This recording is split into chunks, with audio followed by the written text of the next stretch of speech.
Hey everyone, Steve Poplar here. Thanks so much for subscribing. If you've already subscribed, if you haven't, go ahead and click that subscribe button and you'll get more content from me. I've been talking a lot about the food shortages that are happening right now and that are coming down the pike. Supply chain is really backing up. Trucking and shipping is really causing a lot of problems all the way through.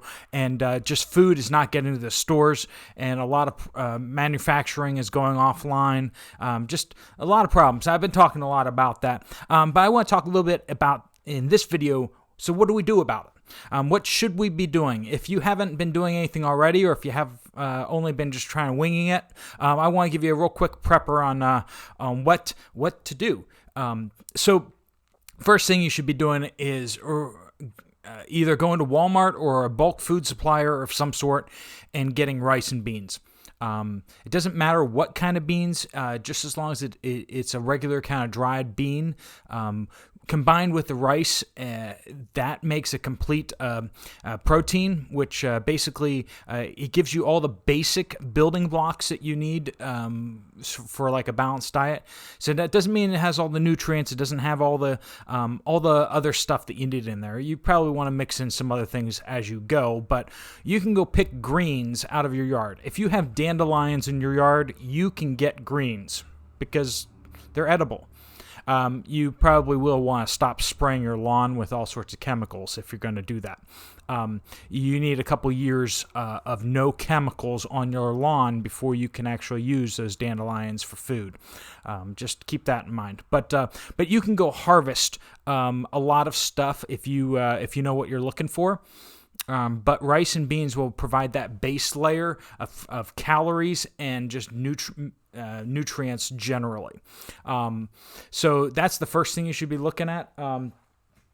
I'd say one of the next things you should be looking at is you can get vegetable oil or other cooking oil in bulk. You will get a lot of calories this way. And quite frankly, it will make your rice and beans taste a whole heck of a lot better. Cooking rice and beans without any oil is just kind of so having some oil will really stretch out your preps a lot, and for not much money. If you're asking the question, what about it going rancid? Here's the simple answer. Oils do not go rancid very quickly. It takes quite a while for that to happen. Yes, it can happen eventually. Your rice and beans, if stored properly, can last indefinitely. This jug of oil cannot last indefinitely because it will slowly oxidize. Now, when it's in a plastic container like this, that air in there doesn't have any oxygen in it. They've already oxygen purged that jug. So as long as you don't open it, it's going to have a hard time oxidizing. And so it probably won't go rancid for quite a while. If it does go rancid, it's not unuseful. You can still eat rancid oil. It doesn't taste good, but it's not bad for you. The other thing you can do with this is, if it does go rancid, you can always burn it for like lighting or heating. You can use it for all sorts of things, even if it goes rancid. So for $5, I think that's what it's running now. These were cheaper a few months back.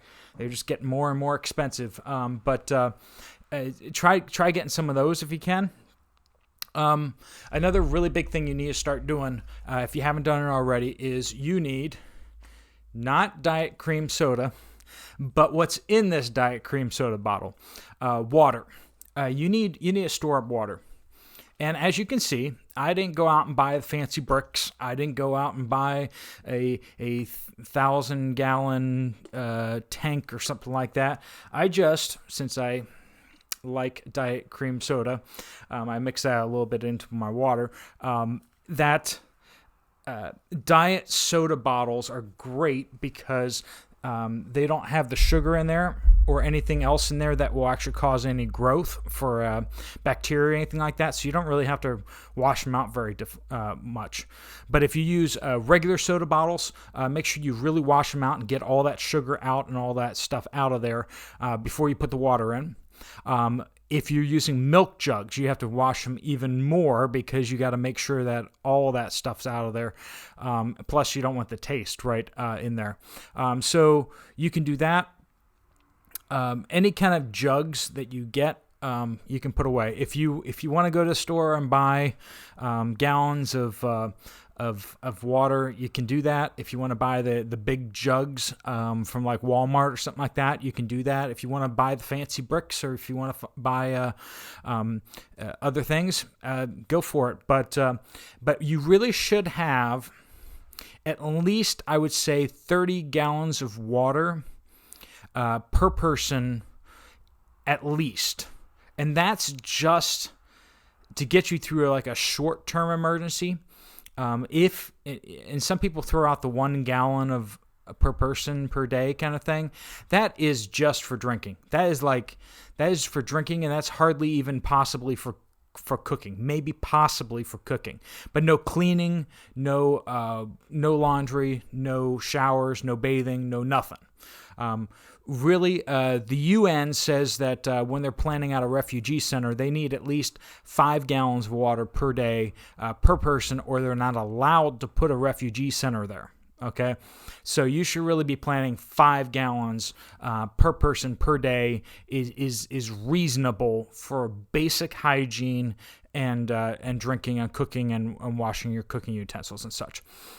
So 5 gallons per day, 30 gallons, that's 6 days worth of water. It's not all that much. It's enough to, if you have a water source nearby, that you can start resupplying from. That may mean carrying buckets. If you realize that you're going to be carrying buckets of water to and from a water source, you might think that maybe you should just stock up some more of these. So that's half a gallon right there, essentially. You can also get the gallon jugs. You should have some water. The FEMA says that you should at least have 3 days worth of water for sure. I think they may have extended that now to say more than that. So just think about that. It is not. We're not talking about end of the world disaster here. We're talking about, there's some flooding nearby, and some of it goes into the water system, and they put out a boil advisory. You can start boiling your water for everything you're trying to drink and everything like that. And I'll just go whip out my bottles of water and just start drinking my own water. Okay, water that's stored like that doesn't really go bad. It just goes flat. It starts to taste a little off, but it doesn't go bad. You may want to hit it with a little bit of something to kill the bacteria. So you can drop a little bit of liquid bleach in there, or you're the derivative from pull shock, which is really the way to go. So that's the next thing, is to go out there and get some bags of pull shock. Now, you need to do some research first. You need to make sure the pull shock that you're getting is suitable for water treatment. Calcium hypochlorite is what water systems use, mostly in the United States. So if you're drinking tap water, you're usually drinking water that's been purified, treated with calcium hypochlorite, which is what pull shock is. So you can go out and you can buy a little bag, a 1 pound bag of pull shock, which will treat something like 50,000 gallons of water. You take a little bit of that and you follow the directions to make a bleach liquid off of the stuff. Pull shock, be careful with it. This is information download, right? Pull shock is it reacts with everything. So you need to be really careful about what you put that in. The bags that it comes in, don't open them. Like, as soon as you open them, they're going to start reacting chemically with everything. They will react with metal. They'll react with just anything. Glass is better. So when I open up a pull shock and start using it for treatment for something around here, I put it in a mason jar and made sure it wasn't anywhere near the metal lid, and it hasn't exploded yet. I don't think. I will check on that later. But that's you need to be really careful with that stuff. That stuff is you don't want to be breathing it in, and you need to be careful about what it's touching. You want to keep it away from air. You want to keep it away from moisture, for sure. If you don't like the taste of water, if you don't like the taste of chlorine in your water, get some Crystal Light or get some other kind of drink mixes. This is a ridiculous amount of Crystal Light, a year's supply of basically just drinking just that for me. This block from Amazon was $29.99 when I bought it. You can't get it for less than $39.99.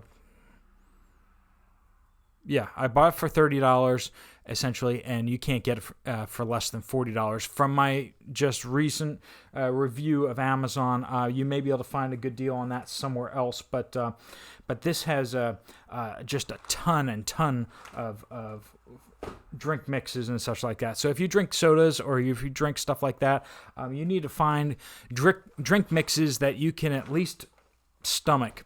And then you can just put that back, and then just put back water, and you should be fine. Another thing that you really should think about is peanut butter. Lots and lots of peanut butter. Again, people are going to be going nuts about the whole rancid thing. Food doesn't go rancid that fast.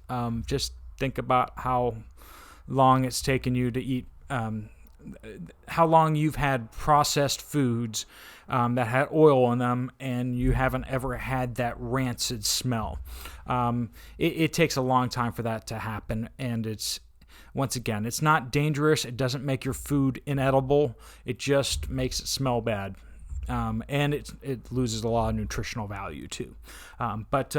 So those are some basic thoughts on food preps, what you can be doing, what you should be stocking up on. Get shelf-stable stuff.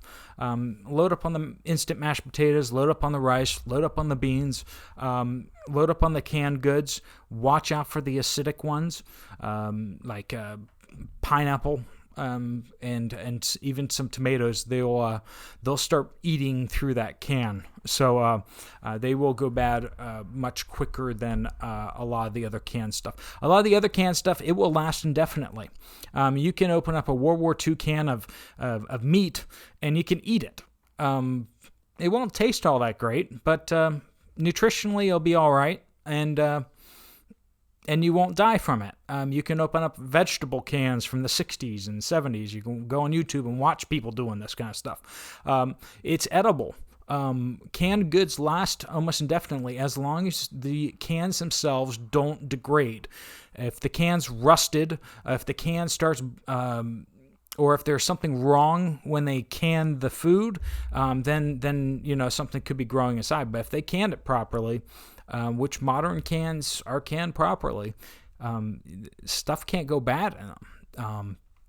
So do your own research, but those are some things that just want to point you in the right direction. I'm not just out here telling you about all these things that you need to be looking at and worrying about, but I'm telling you that I'm right there.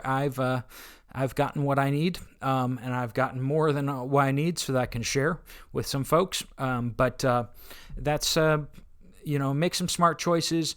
The writing's on the wall. Things are just degrading in the entire market. That's why we're seeing holes on the shelves. That's why we're seeing these things, is the trucking and the shipping and the factories, and just the all-around general chaos that the government's been putting out has really put companies in a situation where they have to make risky choices because they don't have the information. They don't know what tomorrow's going to look like. If you're a business owner, what would you do? All right, well, sorry for the longer form video today. I wanted to get more information out to you about that stuff. We're going to have some more information that's more substantive. We're going to go out and take a look at my garden and see what I'm doing out there. Going to go visit my hens in future videos and see what I've got planned outside. I did pass a technician amateur radio test today. and I'm gonna pick up the general later this month, hopefully, so I can get my HF radio set up at the house, so I can talk to basically all of you over high frequency radio if the whole internet goes down. Hopefully that doesn't happen, but I still want to be able to talk to people, even people in other countries, and that's something you can do with amateur radio if you look into that. All right, well, Steve Poplar out. Get your preps, get your food. Please hit that like and subscribe to get this to other people. If you want to share this, go ahead. If Facebook won't let you, go ahead, just tell them about Poplar preparedness. Poplar like a tree. I'm Steve Poplar. See you later.